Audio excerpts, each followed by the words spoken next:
하나님께 오히려 영광 올려드립니다. 우리 한번 옆 사람하고 인사하겠습니다. 함께 기도하는 것이 큰 힘이 됩니다. 이렇게 우리 인사하겠습니다.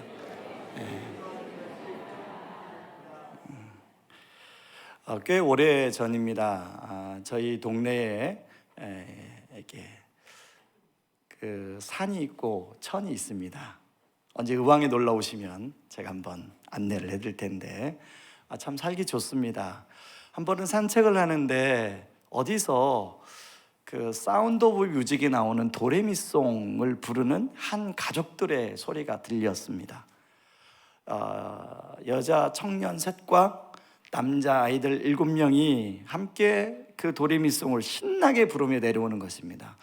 한국에서 볼 수 없는 광경이었어요. 좀 특이한 광경이었습니다. 이상하다. 어떤 사람들이지? 하고 가까이 가 보니까 제가 아는 가족들이었습니다. 그 명동에 가면 탈북대안학교인 여명학교가 있습니다. 그 여명학교를 저희 교회가 섬기고 있는데 그 여명학교의 교장 선생님의 가족들이었습니다. 저희가 사는 아파트 단지에 같이 살았는데요. 그 교장 선생님은 자기가 낳은 딸 셋과 7명의 남자 아이들을 입양했습니다. 제가 한 번은 교장 선생님에게 또 사모님에게 아니 왜 이렇게 남자 아이들만 입양합니까?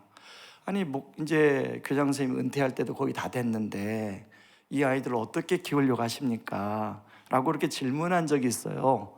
그랬더니 하나님의 은혜입니다. 그래서 그리고 이제 그 집이 남자애들만 7명이니까 1층이에요. 지나 이제 저희 집에서 교회를 하려면 그 집을 지나야 돼요. 그러면 1층이니까 지지고 볶는 소리가 들리죠. 남자애들 7명이니까. 가끔 가다가 간식도 뭐 전해주기도 하고 그랬는데 지금은 이제 김포로 이사 갔습니다. 제 주변에 이렇게 입양한 목사님들이 좀 계시는데요. 그분들한테 입양한 것을 어떻게 생각하십니까? 이렇게 물어보면 자기 인생의 최고로 잘한 건 입양한 것이다. 이렇게 여러 목사님들이 저에게 이야기를 했어요. 그런데 여러분, 입양하는 부모들이 아기 때 입양하지 다 큰 아이들은 입양을 잘 꺼린다는 것입니다. 왜냐하면 어느 정도 커서 입양을 하게 되면 그 아이가 클 동안 가지고 있었던 여러 가지 그 고아원에서 가지고 있었던 삶의 방식들이 쉽게 변하지 않는다는 거예요. 분명히 이제 입양을 하면 아빠와 엄마가 생기고 가정이 생기는 건데 사랑을 아무리 주어도 쉽게 변하지 않는다는 거예요. 그럴 때마다 너무 안타깝고 속상하다는 것입니다. 여러분, 오늘 본문에도 보면 이와 비슷한 사람들이 나오는데요. 바울은 갈라디아 교회에 복음을 전했습니다. 그리고 그들이 예수를 믿었습니다. 그런데 한참 지나서 바울에게 들려져 오는 이야기는 이들이 다른 복음으로 빨리 빠져버렸다는 것이에요. 여러분, 오늘 갈라디아서 1장 6절을 세번역 성경으로 스크린에 나오는데 같이 한번 읽어보시죠. 같이 읽습니다. 여러분을 그리스도의 은혜 안으로 불러주신 분에게서 여러분이 그렇게도 빨리 떠나 다른 복음으로 넘어간 데는 나는 놀라지 않을 수 없습니다. 유대인 거짓 교사들이 들어와서 이들이 뭐라고 했냐면 예수만 믿어서는 구원받을 수 없다. 예수도 믿는 것 중요한데 우리들이 믿는 유대교의 하나님, 유대교에서 가르치는 율법과 계명과 여러 절기를 다 지켜야 구원을 받을 수 있다고 가르쳤어요. 그러면서 뭐냐면 자기들은 구약을 근거로 하기 때문에 원조 복음이다. 여러분, 어디 가면 원조를 찾아가야 되죠? 그렇죠? 저기 속초에 가면 아바이 순대가 있습니다. 가보셨어요? 아바이 순대? 아바이 순대집이 엄청 많은데요, 딱 한 집만 줄 서 있어요. 그 집을 가셔야 됩니다. 원조집. 다른 집에 가도 사실은 맛은 그렇게 비슷한 것 같은데 희한하게 그 집만 사람들이 쭉 줄 서 있어요.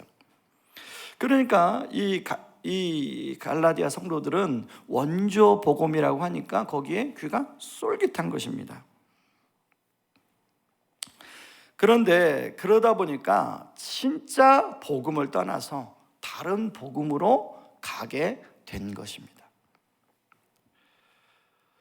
그 결과 갈라디아 성도들은 굳이 지키지 않아도 될 여러 가지 것들에 얽매여 살아가게 되었어요. 여러분 갈라디아서 4장 10절을 같이 한번 읽어볼까요? 갈라디아서 10절 같이 읽습니다. 스크린에 나와요.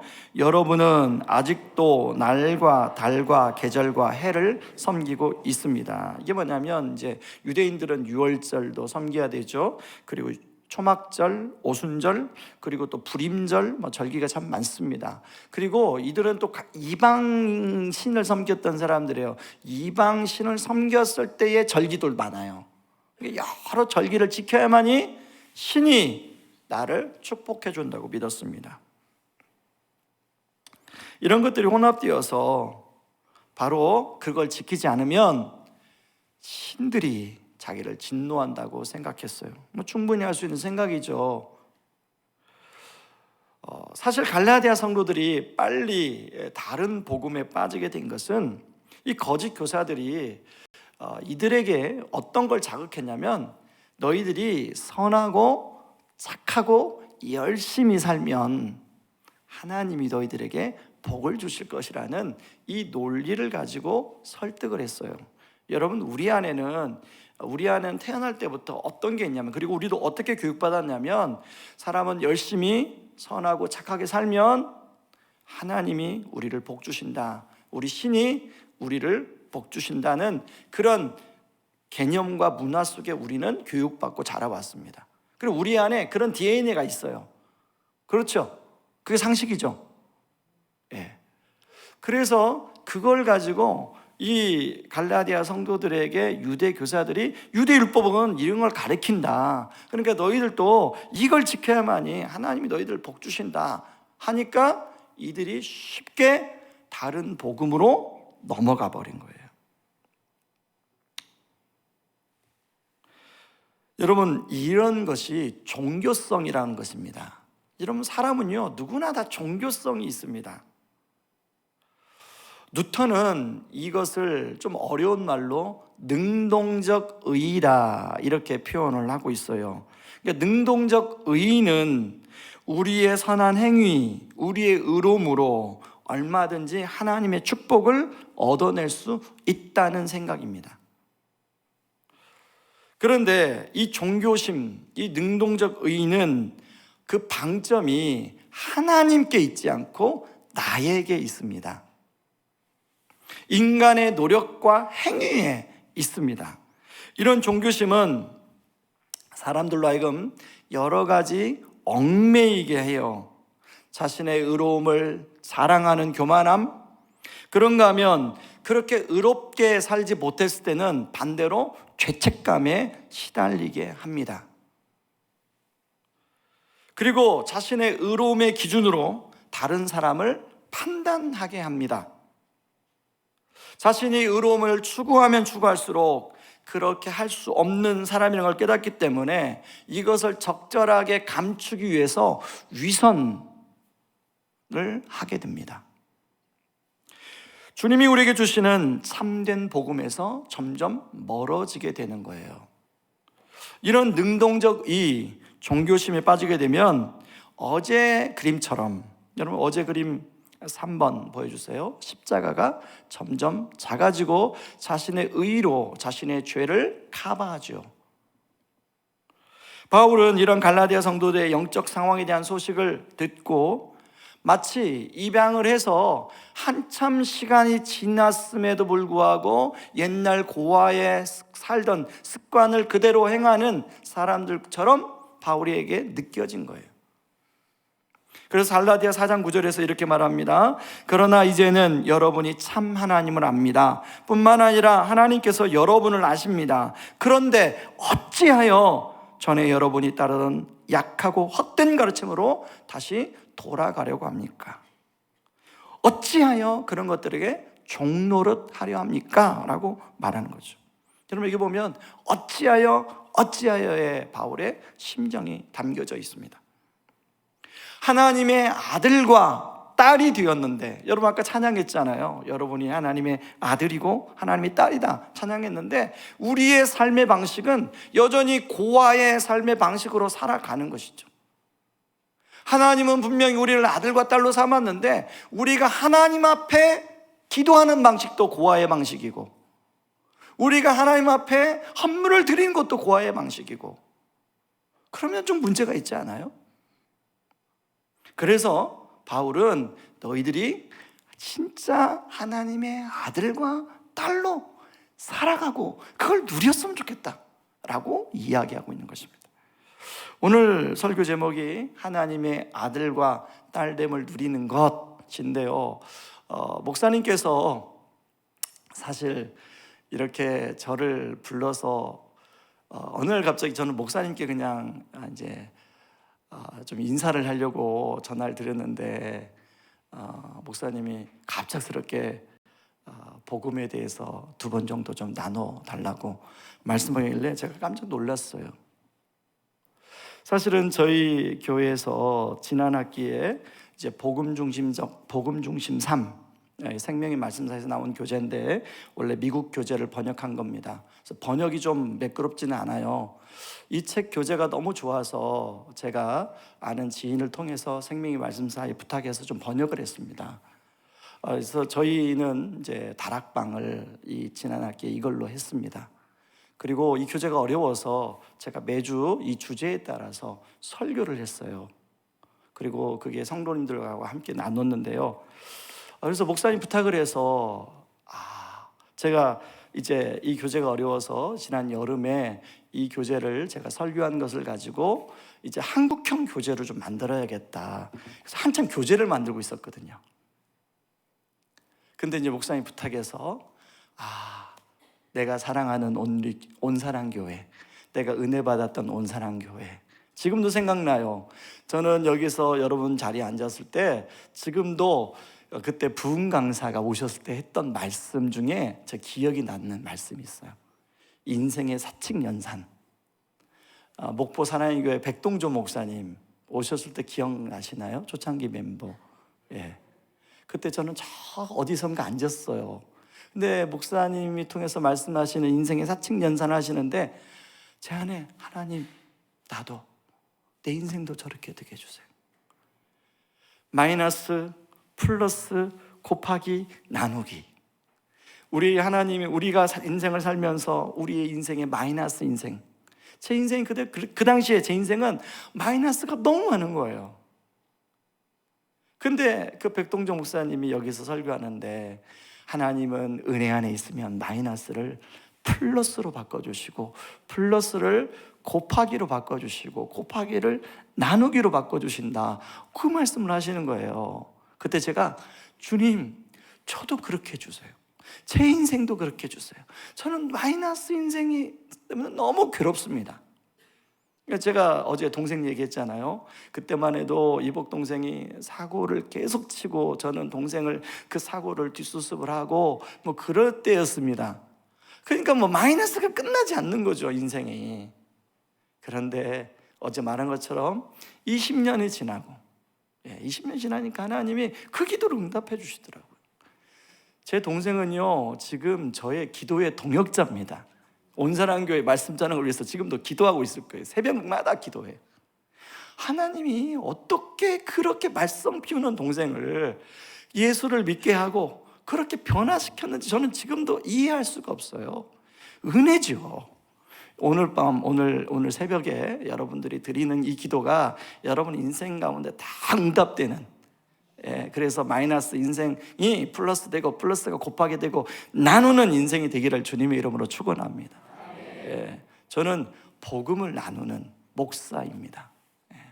그래서 지금도 복음을 나누는 자리라면, 사실 저희 교도 지금 특세거든요. 우리 성도님들이 저를 위해서 기도하고 있습니다. 근데 양해를 구하고 이렇게 오게 됐는데, 이제 저는 내일 또 내일 모레는 또 가서 인도를 해야 됩니다. 여러분, 저는 온세랑교회 성도님들이 정말 아들과 딸 됨을 누리는, 그래서 신앙생활이 정말 좀 행복했으면 좋겠다. 예. 여러분, 복음이 들어오면요, 두 가지 선물이 있는데 여유와 자유가 생깁니다. 예. 여러분, 한번 옆 사람을 해서 웃어보실래요? 예. 예. 여러분, 예수 그리스도의 생명이 우리 안에 들어와 있으면 여유가 생기죠. 자유가 생기고, 그걸 우리 삶에서 누리는 것입니다. 저는 그런 측면에서 두 가지를 좀 생각해 보려고 하는데, 첫 번째는요, 나는 하나님의 아들과 딸됨을 얼마나 누리고 있는가 좀 점검해 볼 필요가 있다는 것입니다. 여러분, 건강검진을 해서 정기적으로 검진하는 분들이 많으실 텐데, 정기적으로 검진하는 이유가 건강을 유지하기 위해서 그렇지 않습니까? 더 건강해지기 위해서 그렇잖아요. 그런 것처럼 영적인 부분도 마찬가지입니다. 먼저 아들과 딸됨을 제대로 누리기 위해서는 내가 지금 아들과 딸됨을 누리고 있는 부분은 어떤 부분이고, 내가 못 누리고 있는 부분은 어떤 부분인가를 명확하게 진단해야 돼요. 그래서 여러분 들어올 때 제가 이제 이걸 타이핑을 해서 미리 드렸습니다.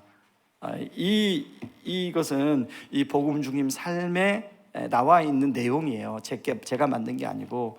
그래서 집에 가셔서, 지금 이게 다 체크하기 힘드니까 왼쪽에는 고아의 모습이고 오른쪽에는 아들과 딸의 모습입니다. 해당이 되는 것에 한번 체크를 해보세요. 내가 얼마나 아들과 딸로 누리고 있는가. 저도 이거 하면서 체크를 해보면 여전히 고아의 같은 모습이 있더라고요. 여러분, 사실은 이런 걸 체크하는 게 자신의 내면을 증명하는 거기 때문에 이게 훈련이 되지 않는 사람은 쉽지 않습니다. 자기의 마음에 있는 죄를 들여다보는 것이기 때문에 괴로워요. 그러나 여러분, 병을 치유하려면 아파도, 그렇죠? 진단하고 병원의 의사 선생님한테 쓴소리도 듣고 그래야 되잖아요. 그래야만이 거기서부터 치유가 일어나는 것이죠. 여러분, 이 체크한 것이 무엇을 말해주는가, 제가 세 가지 예만 한번 들어보겠습니다. 자, 여러분은 염려합니까? 염려 안 합니까? 예, 저는 염려할까요? 안 할까요? 예, 당연히 하죠. 예, 오늘 또 어젯밤에도 잠을 자면서도 염려와 싸우는 제 자신을 보게 됐는데, 여러분, 염려하는 경우에, 고아의 같은 경우는 세 가지 반응을 합니다. 먼저 자신, 염려가 생기면 불안에 놓이게 됩니다. 불안하면 다른 일이 집중이 안 되죠. 그렇죠? 하나님에 대해서는 하나님에 대한 믿음이 약해집니다. 그리고 예수님이 나를 위해서 십자가에 돌아가심으로 말미암아 하나님의 아들과 딸이 되었다는 사실이 약해집니다. 그래서 하나님의 아들과 딸로 하나님을 의지하면서, 성령을 의지하면서 살기보다는 내 힘으로 살려고 해요.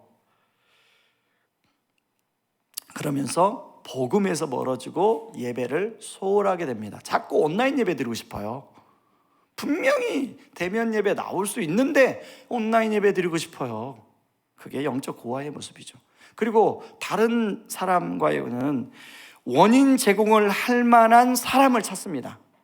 나를 염려케 하고 나를 불안케 한 사람, 당신이야. 특히 배우자겠죠.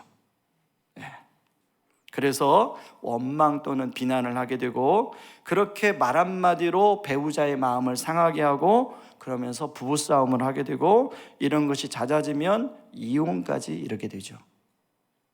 이게 고아의 모습입니다. 자, 그런가 하면 실수나 약점을 지적받는 경우 고아의 모습을 한번 이야기해 볼게요. 내가 누군가로부터 실수와 약점을 지적받을 때 고아는 방어적이 됩니다. 그리고 나의 입장을 설명하려고 합니다. 나의 연약함을 모르고 방치하게 되고, 그러면서 그 연약함이 내 안에서 굳어지게 됩니다. 고착화되죠. 하나님에 대해서는 지적받은 연약함을 가지고 하나님께 나아가기보다는 여전히 자신이 의롭고 떳떳한 부분을 가지고 괜찮은 사람으로 착각하며 신앙생활합니다. 그리고 자기가 자랑할 만한, 내세울 만한 것을 가지고 그걸 카바를 쳐요. 다른 사람에 대해서는 나도, 상대방이 나를 지적하면 나도 상대방을 지적합니다. 당연히 상대방과의 관계가 어려워지겠죠. 부부 사이를 한번 생각해 보면 아내가 남편에게 뭔가를 좀 꼭 고쳐야 할 걸 얘기했는데 남편도 나만 그래? 당신도 고쳐야 할 게 있잖아. 이렇게 하면 어떻게 되죠? 어떻게 되죠? 예, 싸움 나죠, 그죠? 가정에 갑자기 그냥 침묵이 쫙 그러잖아요. 애들은 다 각기 죽고. 그래서 깊이 있는 부부가 온전한 연합부로 들어가지를 못해요. 자, 다른 사람이 자꾸 의식되는 경우를 한번 얘기해 볼게요. 나 자신은 사람에게 잘 보이기 위해서 너무 많은 신경을 쓰며 살아갑니다. 그러면 피곤해지죠. 안 그렇습니까? 사람의 시선을 자꾸 의식하면 피곤해져요. 자신을 인정해주는 사람하고만 잘 지내기 때문에 교제의 폭이 협소해집니다.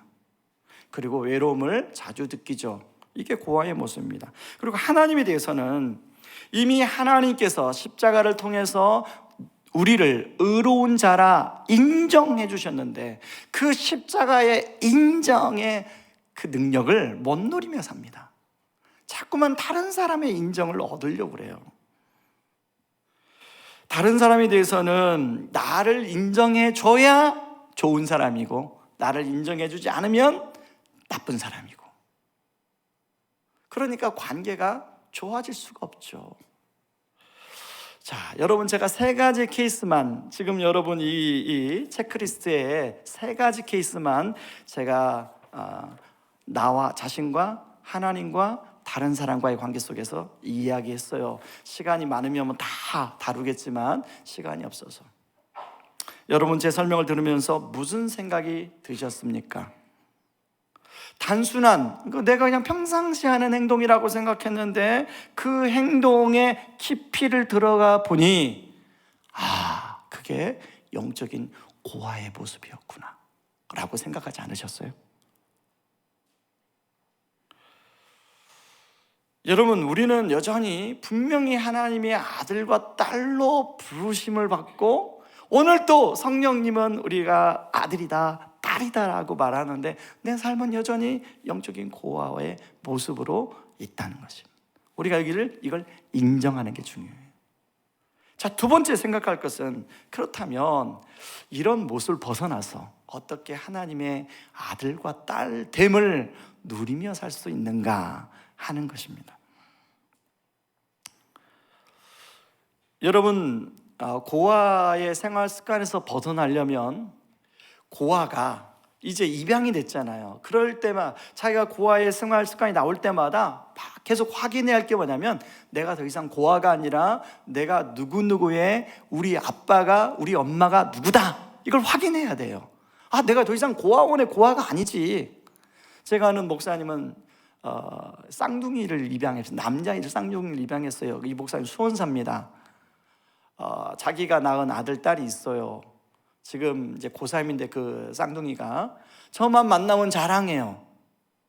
근데 한 번은 이 목사님은 이제 긍휼 사역을 하시는 목사님인데 이제 어느 고아원을 방문했다고 합니다. 그 고아원에 이렇게 이제 아기들이 이렇게 그 아이들 이제 생년월일이 나오잖아요.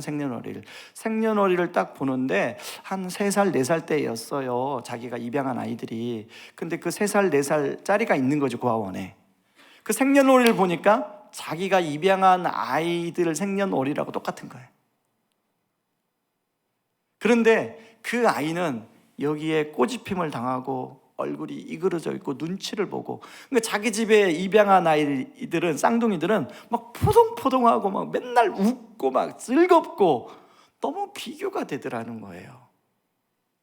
그래서 저만 만나면 지금도 자랑해요. 사실 늘 자기가 낳은 아들, 딸은 자랑하는데 그 쌍둥이는 막 자랑해요. 너무 잘 자라고 있다고. 여러분, 우리가 하나님이 우리를 이렇게 입양을 했잖아요. 여러분을 입양했죠, 그렇죠? 예수 그리스도의 피로, 보혈로 입양했잖아요. 여러분은 하나님의 아들과 딸이죠. 바울은 이것을 갈라디아 성도들에게 설명하기 위해서 당시 로마 문화에 있었던 후견인 제도의 비유를 들어 1절에서 3절에서 설명합니다.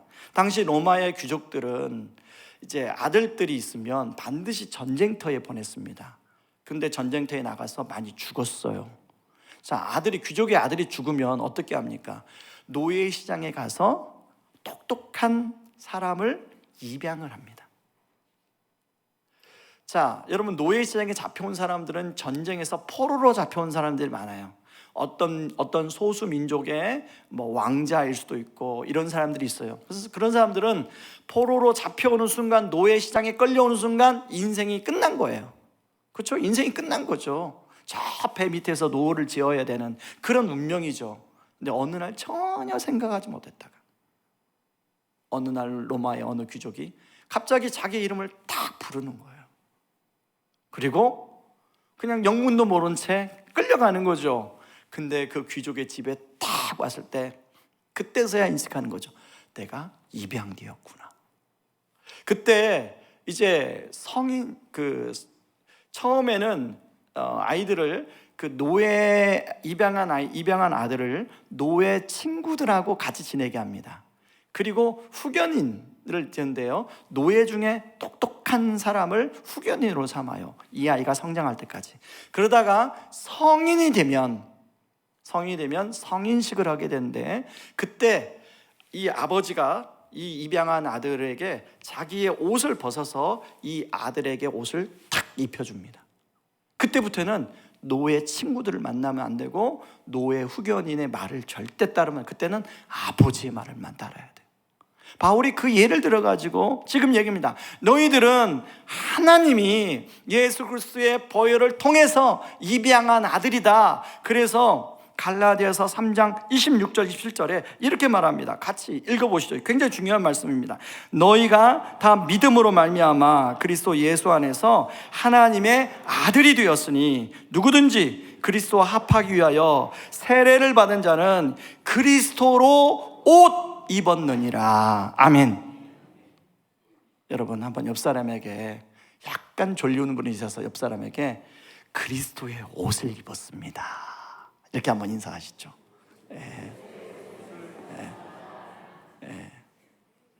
근데 이 옷이 보통 비싼 옷이 아니에요.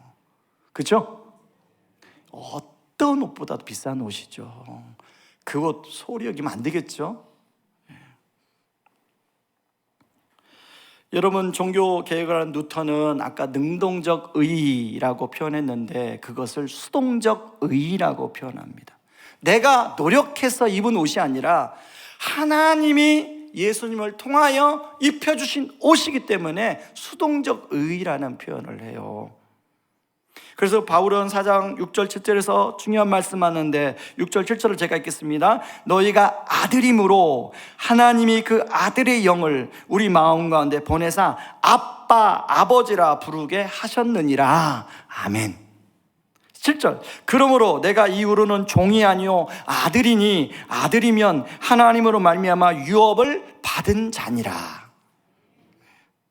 자, 그렇다면 하나님의 아들과 딸로 유업을 받은 자로 살아간다는 것은 무엇인가요? 아까 제가 염려 3가지 케이스를 들었잖아요. 이걸 가지고 다시 복음적으로 어떻게 반응하는 것이 아들과 딸로 살아가는 것인가를 제가 좀 설명하겠습니다. 어제입니다. 저희가 아들이 셋이라고 그랬잖아요. 바람 잘 날이 없어요. 어제도 사건 사고가 있었습니다. 저희 막내가 이제 대학교 3학년 1학기까지 마치고 이제 그 IT 산업요원을 하려고 조그만 아주 스타트업, 직원이 몇 명 안 되는 스타트업에 최근에 이제 들어갔습니다. 그래서 이제 앱 개발을 하는데, 들어가자마자 어떻게 됐는지 그 회사가 정부 지원을 받아서 미국에 출장 가는 일이 생겼어요. 6주 동안 출장을 가야 돼요. 근데 대표가 직원이 몇 명 안 되니까 대표가 못 가잖아요. 6주를 어떻게 대표가 비워요. 회사가 사느냐 죽느냐인데 지금 스타트업이니까. 근데 이제 앱 개발과 관련된 기술로 이 회사가 지원을 받은 거예요. 얘가 들어간 지 2주 만에 갑자기 미국에 출장을 가게 된 겁니다. 21살짜리가. 그것도 실리콘밸리에. 자기 돈도 아니고 나라에 지원받아가지고 1,500만 원 지원받아서. 그래서 실리콘밸리 가서 너무 재밌게 지금 놀고 있어요. 우리가 만약에 보냈으면 못 보내죠. 버클리 대학도 가보고 또 스탠포드 대학도 가보고 버클리 출신 스탠포드 출신들하고 맨날 모여가지고 같이 토론하고. 얘 영어 못하거든요. 이해가 안 가요. 하나님이 그래 보내신 것은. 영어가 안 되니까 가기 전에 튜터 구해가지고 영어를 열심히 하더라고요. 그런다고 영어가 됩니까? 안 되잖아요. 근데 가니까 이제 어릴 때 배웠던, 학원 다닐 때 배웠던 영어, 유치원 때 다녔던 배웠던 영어 이런 게 좀 떠올라서 밥은 먹고 사는 것 같아요. 그런데 이제 어제 오후에 연락이 온 거예요. 아빠, 나 오늘 큰일 날 뻔했어요. 흑인 2명이, 그러니까 이제 얘가 앱을 개발하는데 아마 밤 11시까지 일을 하고 호텔로, 이제 남자이니까 이제 밤에 돌아다니면 괜찮겠지. 처음에는 좀 경계도 했는데 이제 미국 생활을 어느 정도 몇 주 하니까 얘가 거기서 방심을 한 거겠죠. 밤 11시에 호텔로 돌아오다가 흑인 2명이 얘를 입을 막고 끌고 간 거예요. 그래서 이제 어깨에 있는 노트북, 핸드폰, 얘 갖고 있는 여권 이런 걸 다 뺏으려고. 그런데 어떻든 하나님의 은혜로 얘가 도망쳐 나왔대요. 그래서 가방이 다 찢기고 그랬더라고요. 야, 그 얘기를 들으니까 여러분, 그 흑인이 총이 있고 칼이 있었으면 어떻게 하겠어요? 그래서 우리가 가슴을 쓸어내면서. 근데 그 얘기를 들으니까 제가 어젯밤에 잠이 왔겠습니까? 어때요? 제가 어젯밤에 잠이 왔겠어요? 저희 집사람도 저기 있는데 잠이 안 왔겠죠. 그런 일을 당했다고 하니 또 어떻게 당할지, 앞으로 당할지도 모르잖아요. 그런데 그때마다 제 안에 어떤 복음이 선포되냐면 로마서 8장 32절. 제가 꿈속에서 자기 아들을 아끼지 아니하시고 내어주신 이가 어찌 그 아들과 함께 모든 것을 우리에게 주시지 않겠느냐. 아멘. 여러분, 그 방점이 어디 있어요? 그 아들을 아끼지 아니하신 이가, 거기에 방점이 있는 것이죠. 하나님께서 가장 귀한 당신의 아들을 아끼지 않으신 하나님이 우리 남은 것을 책임지지 않겠습니까? 여러분의 자녀를 책임지지 않겠어요? 여러분의 노후를 책임지지 않겠습니까? 여러분의 남은 건강을 책임지지 않겠습니까? 그 염려가 올 때마다 그 복음을 붙드는 것이죠. 복음의 약속을 붙드는 겁니다. 그래서 어둠의 권세가 염려를 공격할 때 복음의 약속을 붙들므로 말미암아, 십자가를 붙들므로 말미암아 그 염려가 떠나가는 것이죠. 여러분, 한두 번 기도한다고 염려가 사라지나요? 염려가 사라지지 않죠. 저는 기도 노트를 온사랑 있을 때부터, 그때는 약간 쓰다 말다 했다가 제가 기도 노트를 정상적으로 제대로 쓴 지가 꽤 오래됩니다. 2005년부터 썼나 보네요, 정상적으로. 지금도 기도 노트를 쓰고 있는데 저는 염려가 생기면 그 기도 노트에 바로 적습니다. 성도님들의 기도 제목 받으면 바로 적어요. 그래서 연말 되면 한 1,500개가 넘는데 그게 이제 응답이 되면 다 초록색으로 바꿉니다. 근데 연말 되면 한 70-80%가 초록색으로 바뀌어요. 응답이 되죠. 그리고 응답되면 감사의 제목으로 또 감사 기도 제목을 적습니다. 감사 기도 제목이 지금까지 올해만 한 1,550개 정도? 이 감사가 넘치죠. 여러분, 적어보셨어요 혹시? 적어보셨어요? 감사. 매일매일 적는 거예요. 하나님께 감사한 것들을. 그러니까 어제 그런 거 감사하잖아요. 지금도 만약에 얘가 진짜 강도 당해서 몸이라도 다치거나 그랬으면 어떻게 되나 상상만 해도 끔찍하잖아요. 가기 전에 노트북 비싼 것도 사줬거든요. 사준 게 아니라 지 돈으로 사기도 하고 우리가 도와주기도 하고. 그거 다 뺏기고 여권 뺏겼으면 어떻게 하나. 상게 생각하는데 너무 감사한 거예요, 하나님 앞에. 여러분, 아들과 딸로 사는 것은 그런 것이죠. 하나님께 맡길 수 있잖아요. 염려가 있으면 맡기는 거예요. 여러분, 내려놓는 거하고 맡기는 게 달라요. 하늘 아버지께 맡기는 겁니다. 하늘 아버지가 어떻게 하세요? 책임지시는 거예요. 우리 막내가 고3 때 몸이 아파가지고 고3 여름막 2개월을 병원 생활했습니다. 원인을 알 수가 없어요. 뭐 코로나 검사 무지 많이 했고요. 병원 순례를 했습니다. 거의 죽기 일보 직전까지 갔어요. 그때도 하나님께 맡기는 것이죠. 어떻게 합니까 우리가? 하나님께 맡기는 거예요. 그 덕분에 막 성도들의 기도를 엄청 세게 받아가지고 얘는 하나님이 특별한 만남의 축복이 있더라고요. 이야, 기도만이 얘는요, 제가 교회를 개척한 데가 2011년인데 이 특세만 하면 몸이 아팠어요. 특세만 하면 그냥 일주일 병원에 입원하는 거예요. 그럴 때마다 성도들이 특세 때 아프니까 막 엄청 기도를 많이 해주잖아요. 기도할 수밖에 없잖아요. 아니, 목사들이 지금 병원에 입원했는데. 그런데 참 희한해요. 얘한테는 좀 셋 중에 보면 얘한테는 하나님이 만남의 축복을 주는 것 같아요. 네. 여러분도 그렇게 여러분의 자녀들이 이런 만남의 축복들을 누리면 좋겠습니다. 자, 다른 사람에게 염려가 올 때 더 이상 책임을 묻지 않습니다. 책임 묻지 않아요. 그러니까 오히려 내가 염려하고 아내가 염려하는 것을 서로 공유하고 함께 하늘아버지께 맡기게 돼요. 예, 그러니까 관계가 안 깨지죠. 예, 저희 아내랑 저 지금 아주 사이 좋습니다. 예. 자, 실수나 약점을 지적받을 때 여러분, 나 자신 오직 완전하신 분은 예수님이기 때문에 상대방이 나의 실수를 지적하면 그걸 수긍하게 됩니다. 그래, 내가 죄인인데, 그렇지, 내가 알지 못하는 부분이 이런 부분이 또 있구나 하고 그것을 하나님께 가지고 나아가 기도합니다. 저는 기도 노트에 인격 성장 기도라게 또 항목이 따로 있어요. 거기에 한 600개 정도가 기도가 적혀 있어요. 저의 약한 게 몇 개요? 성령께서 깨닫게 해주신 게 한 600개 정도 돼요. 거기에는 아내가 저한테 해준 말, 최근에는 아내가 저한테 그런 말을 하더라고요. 당신 요즘 보니까 혼잣말로 뭐가 안 되면 이씨를 많이 했더라. 이씨. 그것도 제가 적었어요. 거기다가 하나님, 제가 이씨를 저도 모르게 많이 하는데 그렇게 기도하는 거죠. 그리고 하나님에게는 당신의 아들로 인정해 주셔서 제가 여전히 연약하고 이런 죄가 있는데 그리스도의 보혈로 덮어달라고 기도하는 거죠. 그리고 다른 사람에게는 더 이상 사람들의 인정에 별로 의미를 두지 않게 돼요.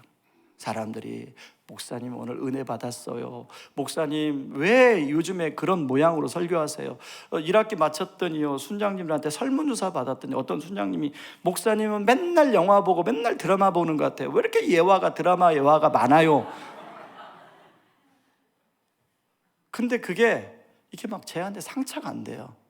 그렇게 이야기해 주는 게 참 감사하다. 그래서 저를 돌아보게 되는 것이죠. 네.